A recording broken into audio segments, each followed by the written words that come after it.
Dieu est là. Merci beaucoup. Merci. Alors que Dieu vous fasse du bien et qu'il bénisse la méditation de sa parole. Je vous invite à prendre place. Cet après-midi, nous saluons la présence de l'évangéliste Lydie Niamnia qui n'est plus à présenter. Amen. Voilà. Elle a fait un détour. Merci beaucoup à l'équipe de louange. Elle a fait un détour par la Suisse pour aller goûter un peu la neige. Et puis, voilà, elle est de retour au milieu de nous. Sois béni. Hein? Alors, ce matin, le culte de 9h a dit que vous avez apprécié son ministère et il voulait encore la voir. Alors, l'après-midi, vous voulez encore la voir? Voilà. Donc, on va faire un programme. Alléluia. Pour qu'elle reparte avec un agenda pour El Shaddai. J'aime ce Dieu-là qui crée des connexions là où il n'y en avait pas. Amen. Je salue la présence de Maman Monique, qui est aussi parmi nous cet après-midi. Visite souvent chargée, mais malgré les charges, elle a trouvé le temps de venir faire le culte avec nous. Alors, merci d'être là. Nos salutations à ton mari au retour et au pasteur Abraham à l'église. Amen. Et je vous salue. Salue la personne à côté de toi. Tiens, salue-la bien. Dis, je te salue de la part du pasteur Adama. Pasteur Adama te salue. Tu as bien fait de venir. Amen. Voilà, salue l'autre là, l'autre qui était à côté. Dis-lui, pasteur Adama te salue. Bienvenue dans la maison de Dieu. Aujourd'hui, c'est la journée que l'Éternel a faite.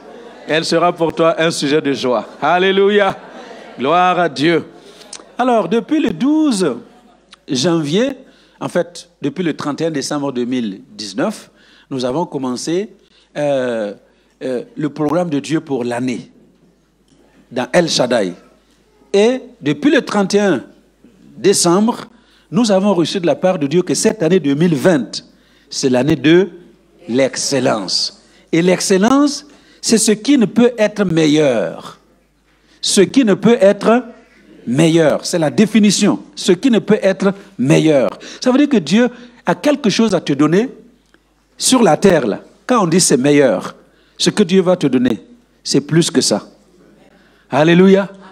Ce qui ne peut être meilleur. Cette année, c'est l'année de l'excellence. Et nous avons vu que l'excellence, ça ne va pas tomber du ciel. Parce que tout ce que Dieu donne, il y a des chemins pour accéder à ce que Dieu donne. Alléluia. Pour venir ici, vous avez suivi un chemin. Parfois des chemins. Pour arriver ici, c'est pareil. L'excellence, il faut des chemins. Le 12 janvier, j'ai donné l'introduction et nous avons vu le premier point que pour accéder à l'excellence, le premier chemin que nous devons suivre, c'est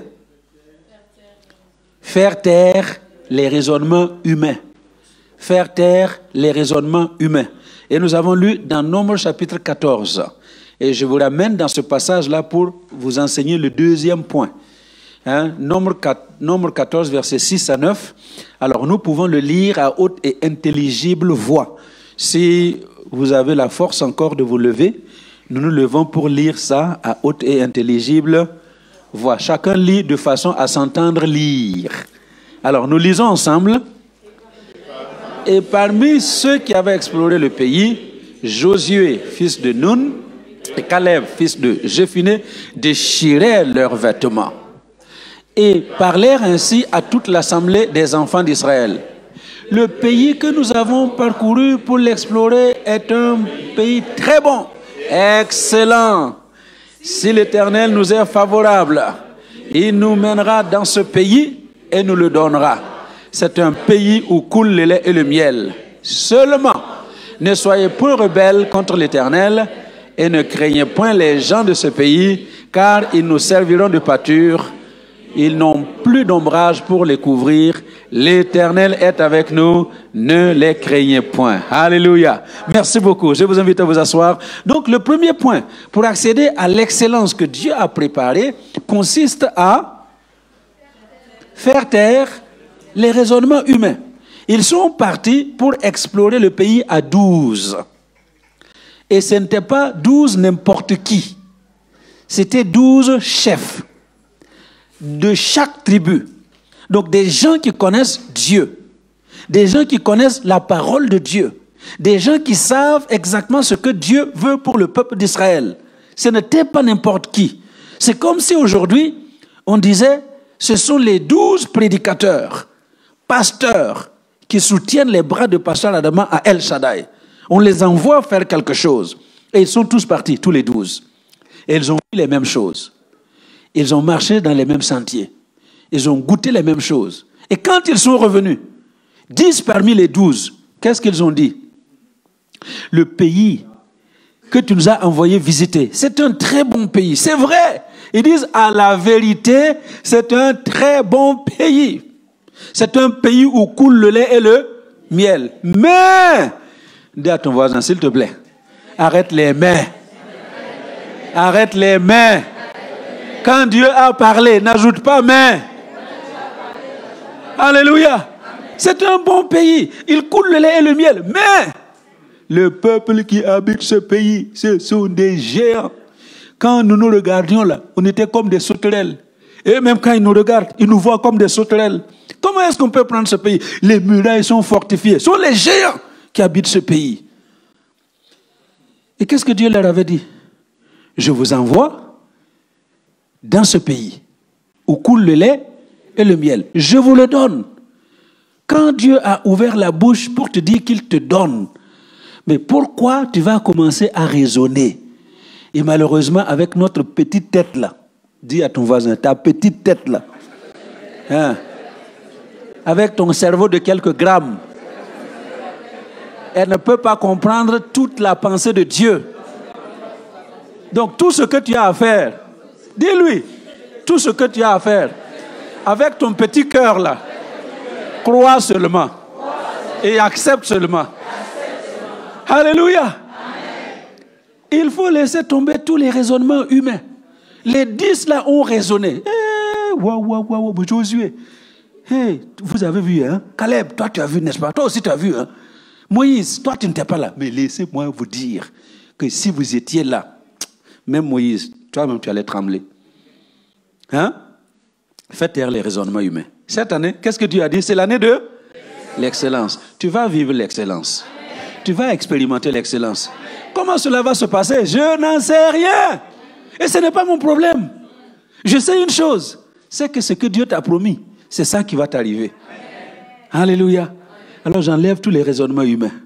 Amen. Oui, Sylvie est où? Tous les raisonnements humains. Marina a eu bébé. Amen.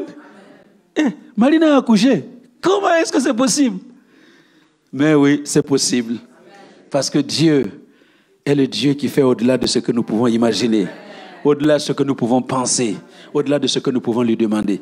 Donc, si tu veux entrer dans l'excellence cette année, il faut faire taire tes raisonnements là. Hein? On m'a dit que, on m'a expliqué, j'ai lu que, j'ai vu que, surtout vous là, avec votre professeur Google. Hein? Votre grand professeur Google. J'ai été chez Google. Google m'a dit que. Non, Google n'est pas Jésus. Alléluia. Amen. Google n'est pas Jésus. Donc, quel que soit ce que Google a raconté, toi, ce que tu dois chercher à comprendre, c'est qu'est-ce que Jésus lui raconte. Amen. Alléluia. Donc, pas de raisonnement cette année. Et deuxième chemin, pour entrer dans l'excellence, nous l'avons lu au verset 9. Qu'est-ce que nous avons lu au verset 9? Non seulement il faut faire taire les raisonnements humains, mais deuxième chose, il faut éviter de tomber dans la rébellion contre Dieu. Il dit au verset 9, « Seulement, ne soyez point rebelles contre l'Éternel. » Ne soyez pas rebelles. Parce que la rébellion, c'est de la révolte, c'est de la désobéissance, de la résistance contre Dieu. La rébellion implique une action délibérée de la volonté. Se rebeller contre Dieu, c'est choisir délibérément de désobéir à l'autorité de Dieu. Et vous savez quoi? La Bible dit que la rébellion, 1 Samuel 15, verset 23, il dit la rébellion, dans certaines versions, c'est la désobéissance, est aussi coupable que la divination, c'est-à-dire la sorcellerie. J'ai expliqué ce matin. Vous voyez, quand vous dites dans mon village, là, il y a un sorcier, il y a une sorcière. Vous savez que dans l'église, il y a des sorciers et des sorcières qui s'ignorent. Pose la question à ton voisin. Est-ce que, par hasard, tu ne désobéis pas à Dieu quelque part? Demande-lui. Est-ce que quelque part, tu n'as pas désobéi à Dieu? Tous ceux qui désobéissent à Dieu, qui sont rebelles là, ce sont des sorciers. Tu es le premier sorcier. Il dit que la rébellion, c'est exactement comme la sorcellerie. Donc vous là qui volez la nuit, là, si tu refuses d'obéir à Dieu, tu voles la nuit. Sorcier. Il y a trop de sorciers dans l'église. C'est comme ça là que les pasteurs ont beaucoup de problèmes. Ils sont là assis, ils chassent les sorciers alors qu'eux-mêmes là sont les sorciers assis ici. Tu te rebelles contre Dieu, c'est la sorcellerie. Tu te rebelles contre Dieu, c'est l'entêtement. Il dit, la rébellion contre Dieu, c'est exactement comme la résistance. La résistance, c'est l'entêtement. Vous avez déjà vu un âne, Vous là qui êtes né en ville, vous ne savez pas ce que c'est que l'âne. Tu montes sur l'âne, tu veux amener l'âne quelque part, il ne veut pas aller. Il n'y a rien à faire. Tu vas le taper, tu vas tout faire, il n'ira pas. Allô? Il est têtu. Dis à ton voisin, arrête d'être têtu comme un. Il y a beaucoup de chrétiens têtus. Dieu dit va à gauche. Et bien non, moi je vais aller à droite. Dieu vous dit ne faites pas ça. Vous le faites quand même. On est comme les adolescents du 21e siècle. Vous savez ce que les adolescents font? Ce que vous leur dites de ne pas faire, c'est ça qu'ils font. Allô? Et une femme pasteur a dit, si tu ne veux pas que ton adolescent fasse quelque chose, dis-lui de le faire. Donc, tout ce que tu veux qu'il ne fasse pas là, il faut lui dire de faire. Je vais aller en boîte de nuit. Alléluia, va en boîte de nuit. Il dit, mais comment? Comment maman m'envoie en boîte de nuit? Non, je n'irai pas en boîte de nuit.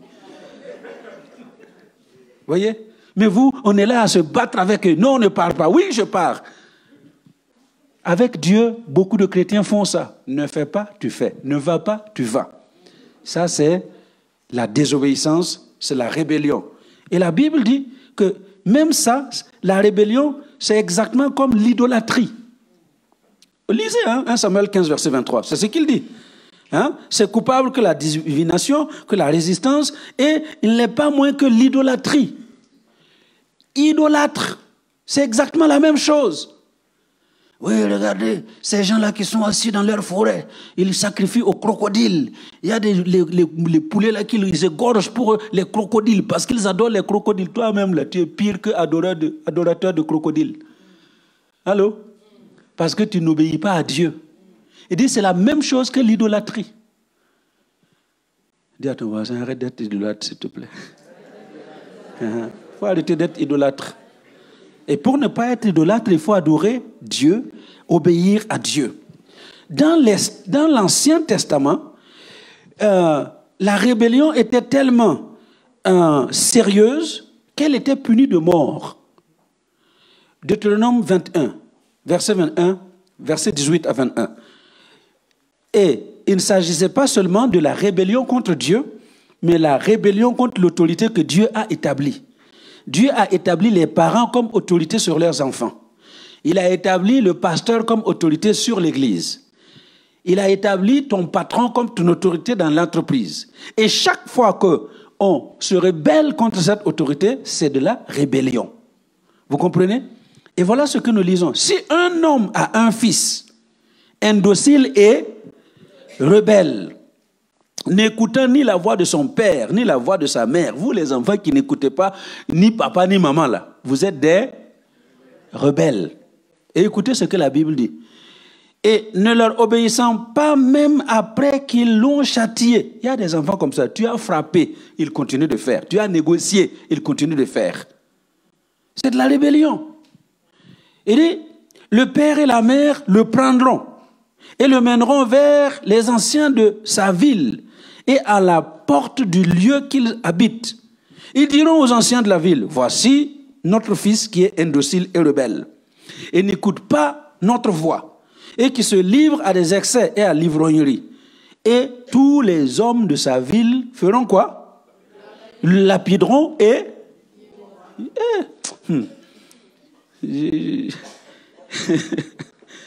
Heureusement que c'est le temps de la grâce, hein?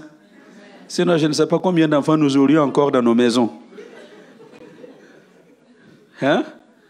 Si on devait faire ça avec tous les enfants rebelles, il n'y aurait pas d'enfants dans les maisons. Et on le lapidera et il mourra.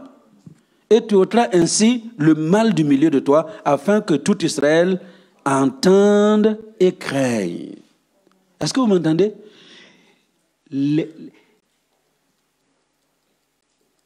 La rébellion, c'est très sérieux. Et c'est pourquoi le deuxième chemin pour que nous accédions à l'excellence, c'est éviter toute rébellion. Et contre Dieu, et contre toute autorité que Dieu a établie. Vous savez que la première rébellion a eu lieu au ciel, avec Lucifer. Ésaïe chapitre 14, versets 12 à 14. Hein, je vous laisse lire. Lucifer est tombé parce qu'il s'est rébellé contre Dieu. Il voulait devenir comme Dieu. Et sa rébellion a impacté la terre. Parce qu'une fois qu'il est descendu sur terre, il a tenté l'homme dans Genèse 3. Et Adam et Ève ont péché. Et c'est comme cela que le péché est entré dans le monde. Et tout homme qui naît d'homme et de femme naît dans le péché. Alors c'est pourquoi c'est vraiment important d'éviter de tomber dans toute rébellion. Alléluia. Alors c'est pourquoi, même vous là qui aspirez à faire de la politique, vous savez, les histoires de rébellion pour prendre le pouvoir, c'est diabolique. Allô? N'entrez jamais dans un groupe de rébellion parce que vous voulez le pouvoir. Si tu veux le pouvoir, va à la régulière. Alléluia. Forme-toi. Constitue ton parti politique. Fais le bon travail au niveau du pays. Et les gens vont te vouloir. Ils vont te voter. Amen. On va voir tout à l'heure les fruits amers de la rébellion. Alléluia. Donc, si tu veux entrer dans l'excellence, il faut éviter toute rébellion. Pourquoi? Parce que c'est le deuxième point que je développe pour vous. La rébellion n'amène jamais que des fruits amers. Quand tu sèmes la rébellion, tu vas moissonner des fruits, mais des fruits amers que tu ne pourras jamais manger. Alléluia. Premier fruit amer de la rébellion. La rébellion provoque la colère de Dieu. J'ai donné 4 points ce matin que je vais juste vous lire et puis passer aux 3 points suivants parce qu'il y en a 7. Si vous voulez le message, prenez le CD ou le DVD du culte du matin. Donc, premier fruit amer, la rébellion provoque la colère de Dieu. Quand tu te rebelles contre Dieu, tu provoques sa colère. Deuxième fruit amer, la rébellion affecte les autres. Quand Israël, vous allez voir que les 12, il y en a 10 qui ont refusé, qui se sont rebellés contre ce que Dieu a promis. Et leur rébellion a affecté l'ensemble du peuple d'Israël, dans Nombre 14. Troisième fruit amer, la rébellion détruit notre avenir. Donc, ta rébellion, ça provoque la colère de Dieu. Ta rébellion, ça affecte les autres. C'est pourquoi je l'ai dit ce matin et je le répète pour vous. Dis à ton voisin, s'il te plaît. Dis-lui, s'il te plaît. Voilà, prends-lui la main. Dis-lui, s'il te plaît. La prochaine fois que tu veux désobéir à Dieu, pense à moi. Alléluia. Quand tu veux désobéir à Dieu, ne pense pas à toi. Pense à quelqu'un dans l'église. Pense aux autres dans l'église. Parce que ta rébellion, ça va affecter tous les membres de l'église. Alléluia. Et troisièmement, c'est un fruit amer. La rébellion détruit notre avenir. L'avenir pour Israël, c'était quitter la servitude pour aller dans un pays où coule le lait et le miel. Un pays très bon, un pays excellent. Ça, c'était l'avenir que Dieu avait préparé pour Israël. Mais à cause de la rébellion, leur avenir a été détruit. Ils sont tous morts dans le désert. Dis à ton voisin, s'il te plaît, ne meurs pas dans le désert. Il y a meilleur pour toi. L'excellence, c'est pour toi. Il ne faut pas mourir dans le désert. Parce que là, c'est compromettre ton avenir. Alléluia. Je connais les projets que j'ai formés sur vous. Ce sont des projets de paix et non de malheur, afin de vous donner un avenir et de l'espérance. C'est ça le programme de Dieu pour nous. Alors pourquoi nous allons compromettre cet avenir-là à cause de la désobéissance? Tu lis ta Bible, tout ce que la Bible dit de faire, ne te pose pas de questions, fais-le. Alléluia. Tu viens écouter les prédications dimanche après dimanche. Quand tu entends que Dieu a dit, faites ça, ne te pose pas de questions, fais-le.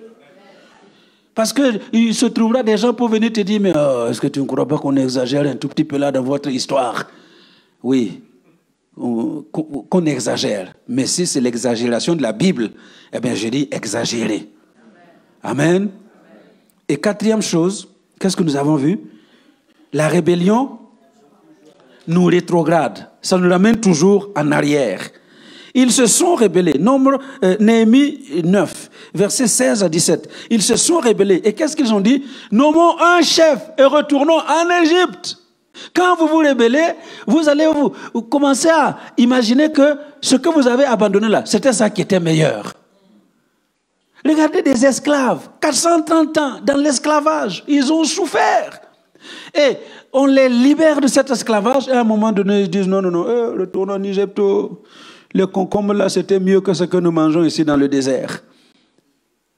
Repas d'esclaves. Un repas d'esclaves ne sera jamais aussi bon que le repas de la liberté. Alléluia. Ah, j'aime ça. J'espère que quelqu'un a noté pour me faire un Snapchat là. Alléluia. Mais écoutez, c'est ça. Hein? Vous là, vous m'écoutez, vous ne captez pas les choses pour les envoyer là. Parce que ça, c'est très bon. Un repas d'esclave ne sera jamais aussi agréable, bon, excellent que le repas de la liberté. Alléluia. Même si on te donne des steaks dans l'esclavage, ce ne sera jamais aussi bon que le pain sec que tu manges dans la liberté. Alléluia. Ah oui, c'est ça la vérité. Alors, cinquième fruit amer. Donc, vous m'avez suivi? La rébellion, ça amène des fruits amers. Premier fruit amer, la colère de Dieu. Deuxième fruit amer, ça affecte les autres. Troisième fruit amer, ça détruit notre avenir. Quatrième fruit amer, ça nous rétrograde, ça nous ramène toujours en arrière. Cinquième fruit amer, la rébellion nous parachute tout droit au milieu des démons.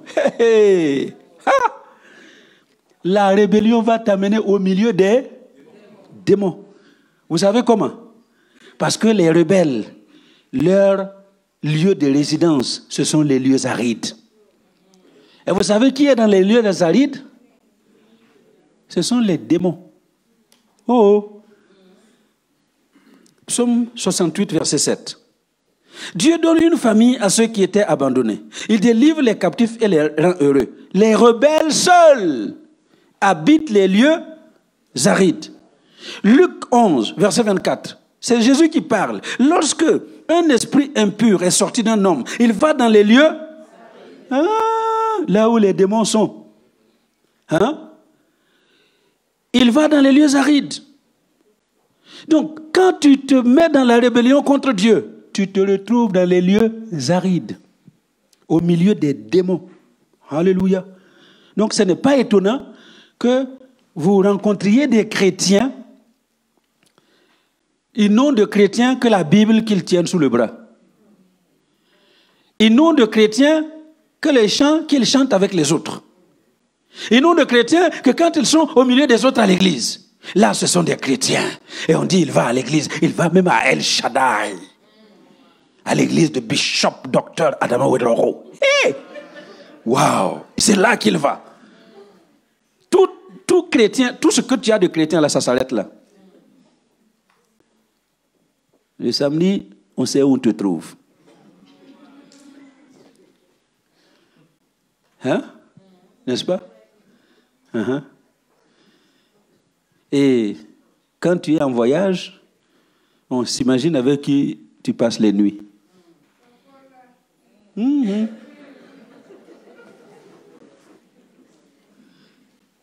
Et avec ça, on est chrétien. Quand tu ouvres la bouche, il ne faut pas t'entendre parler.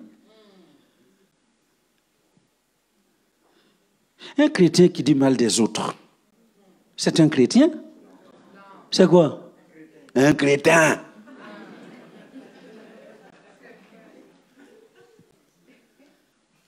Donc chaque fois que tu ouvres la bouche, Paul dit qu'il ne sorte de votre bouche aucune parole mauvaise. Mais s'il y a lieu, quelques bonnes paroles qui communiquent une grâce à ceux qui l'entendent. Quand tu ouvres la bouche, est-ce que tu communiques une grâce à celui qui entend ce que tu lui dis? Le vrai chrétien, quand il rencontre un autre chrétien, ils s'entretiennent par des psaumes, par des cantiques. Ils parlent en langue, ils chantent en langue, ils louent Dieu en langue, ils s'encouragent mutuellement. Mais quand certains chrétiens se rencontrent, quand on leur rend visite, parfois on vous invite pour manger, hein? N'est-ce pas? Et puis vous êtes à table. On a préparé le bon pondou, les makayabou, poulet DG. Dites-moi toutes les recettes là que vous faites dans vos pays. Aloko, hein, placali, on a préparé tout ça là, c'est posé. Hein? Et puis, voilà, tout est là. Et vous savez ce qu'on mange? Hein? Tu as entendu ce que le pasteur a dit là, hein, à l'église? Hein? Vous êtes à table. Hein? Hein? Et au lieu de manger votre ndolé tranquillement, vous êtes en train de manger le pasteur. Hein? Au lieu de manger tranquillement votre aloko, vous êtes en train de manger des frères et des sœurs à l'église. Ah, en tout cas, si tu n'as pas appris, en tout cas. Crétin.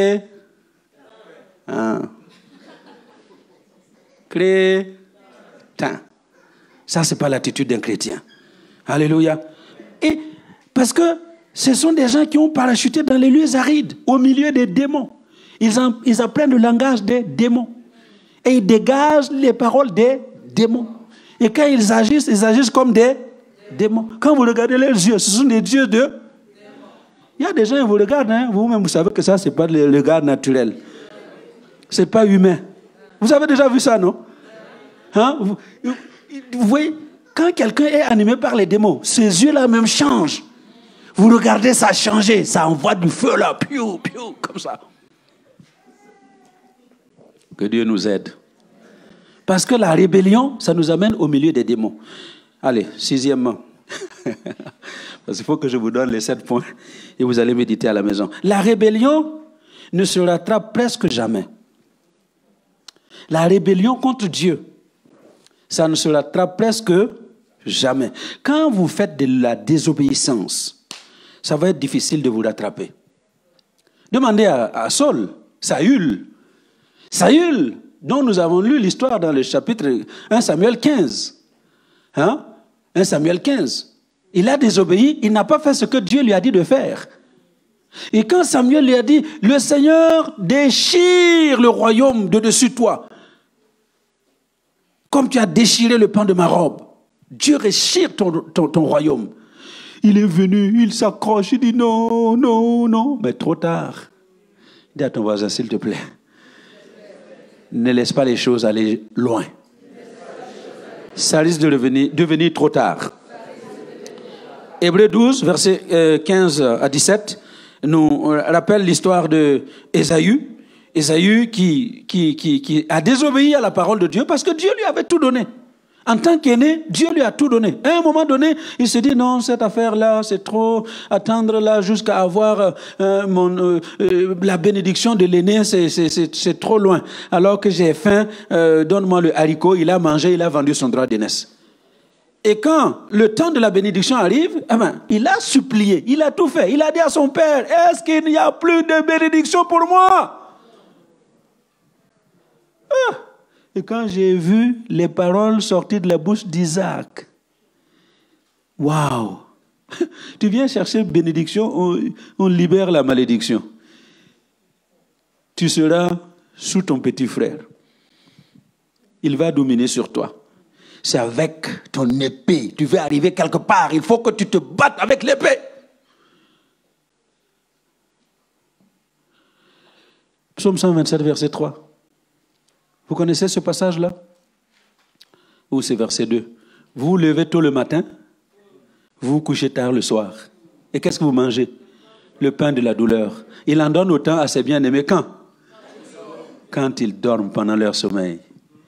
Dis à ton voisin qu'il en soit ainsi pour toi. Pendant que tu dors. Dieu te bénit. Alléluia. La rébellion ne se rattrape presque jamais. C'est pour ça qu'il faut éviter de tomber dans la rébellion contre Dieu. Parce qu'une fois que tu es tombé, ça va être compliqué de te rattraper. Septièmement, je termine. La rébellion nous conduira inexorablement à la mort. La rébellion contre Dieu, l'issue, c'est toujours la mort. 1 Roi, chapitre 13, versets 24 à 26. 1 Roi 13, versets 24 à 26. Ce sont des histoires que vous connaissez très bien. Un jeune prophète qui a entendu la voix de Dieu, Dieu lui a parlé. Que Dieu te parle. Alléluia, que Dieu te parle. Et quand tu as entendu la voix de Dieu, fais tout ce que Dieu te dit. Pas autre chose. Dieu lui a dit, tu vas aller libérer ma parole, et quand tu auras fini de libérer ma parole, tu retournes chez toi par un autre chemin. Ne passe pas par là où tu es passé. Ne mange rien dans le pays.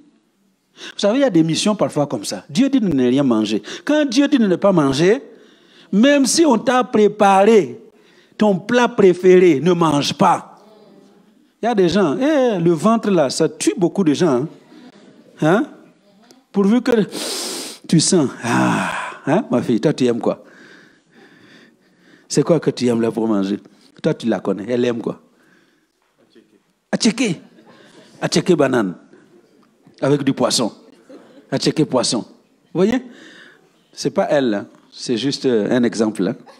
Il y a des gens qui aiment attiéké poisson. Dès qu'ils passent à côté de attiéké poisson, même ils avaient commencé le jeûne, on va rompre le jeûne là. Parce que attiéké poisson. Vous voyez? Si Dieu dit de ne pas manger, ne mange pas. Dieu dit à ce jeune homme-là, tu ne manges rien dans le pays. Et vous voyez quoi? J'ai dit ce matin, en affaires spirituelles, dans le combat spirituel, il n'y a pas d'expérience. Allô? Il n'y a pas d'expérience dans le combat spirituel. Moi, j'ai l'expérience. Le jour où tu vas croire que tu as expérience avec les démons, un démon va te faire croche-pied. Et tu vas comprendre que dans l'affaire là, il faut toujours être à genoux devant Dieu pour savoir comment je dois traiter celui-ci, comment je dois faire cela. Alléluia. Maintenant, ce monsieur, il va proclamer la parole de Dieu. Et c'était une parole puissante qui a commencé vraiment à agir. Il rencontre un vieux prophète, cheveux blancs, comme Bishop Adama. Vous voyez? Et puis, il raconte son histoire. Le vieux prophète dit, non, tu sais quoi, un ange m'a parlé. Et, vous entendez? Dieu t'a parlé et tu vas écouter la voix d'un ange. Allô? Tu as entendu la voix de Dieu et tu vas suivre maintenant la voix d'un ange. Et dans notre génération, il y a trop de chrétiens comme ça. Dieu a parlé dans la Bible, c'est clair. Maintenant, toi, tu es assis, tonton Google. Tonton Google t'a parlé. Professeur, docteur Google. Tu es prédicateur YouTube. Toi, tu as entendu. Dieu t'a parlé dans la parole, dans la Bible, c'est clair. Maintenant, pasteur YouTube te dit que non, en fait, c'est pas comme ça. Et puis toi, tu crois, pasteur YouTube. Vous comprenez? Et ce jeune homme-là, il a écouté la voix du vieux prophète. Il est allé chez lui, il a mangé chez lui.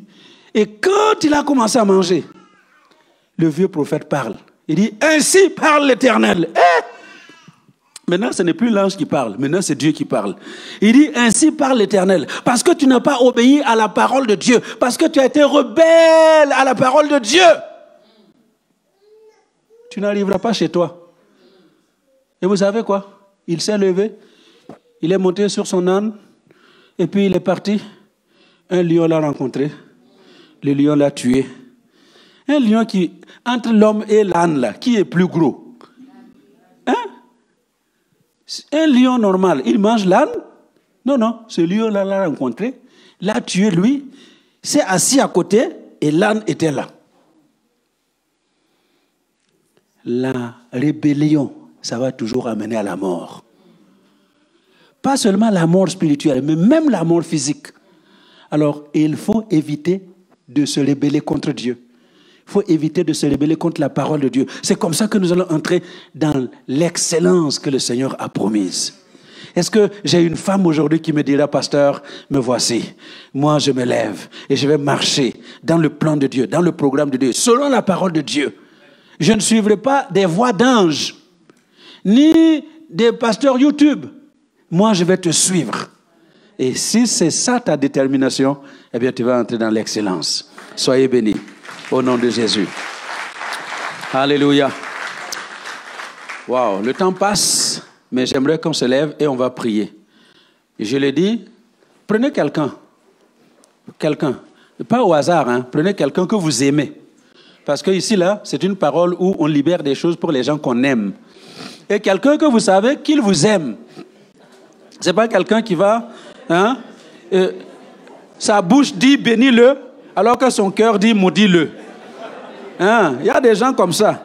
Leur bouche là dit une chose et leur cœur, hein, pense autre chose. Mais prends quelqu'un dont tu sais que et sa bouche et son cœur sont en harmonie pour demander quelque chose pour toi. Alléluia. Voilà, donc, et cet après-midi, tu vas prier pour cette personne. Que Dieu lui donne la grâce d'obéir à la parole, sans chercher à comprendre. Que Dieu lui donne la grâce de se soumettre à la pensée de Dieu, quel que soit ce que cela va lui coûter. Alléluia. Alors, élevons nos voix et prions les uns pour les autres. Merci Seigneur. Merci, parce que oui, je sais que tu es le Dieu qui a préparé de bonnes choses pour tes enfants. Tu as préparé de grandes choses pour ton peuple. Et cet après-midi, je me réjouis pour ce que tu as décidé de faire pour ton peuple. Alors sois béni pour tout, Seigneur. Louange et gloire à toi seul. Puissance et honneur à toi seul. Triomphe à toi. Tu es digne de louange et digne d'adoration. Je me réjouis parce que personne ne partira comme il est venu.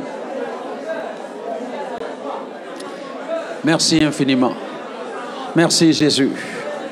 Merci pour les internautes qui nous ont suivis. Tu toucheras le cœur de l'un comme de l'autre pour qu'ensemble, ils puissent voir ta gloire dans leur vie.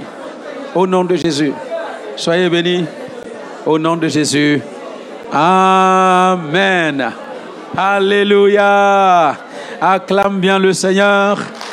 Avant de reprendre place, nous l'acclamons et nous poussons des cris de joie parce que c'est le Dieu de l'excellence qui nous a promis l'excellence. Tu vivras dans l'excellence, tu recevras l'excellence et tu verras la gloire de Dieu dans l'excellence pendant cette année 2020. Soyez bénis au nom de Jésus. Alors, avant de...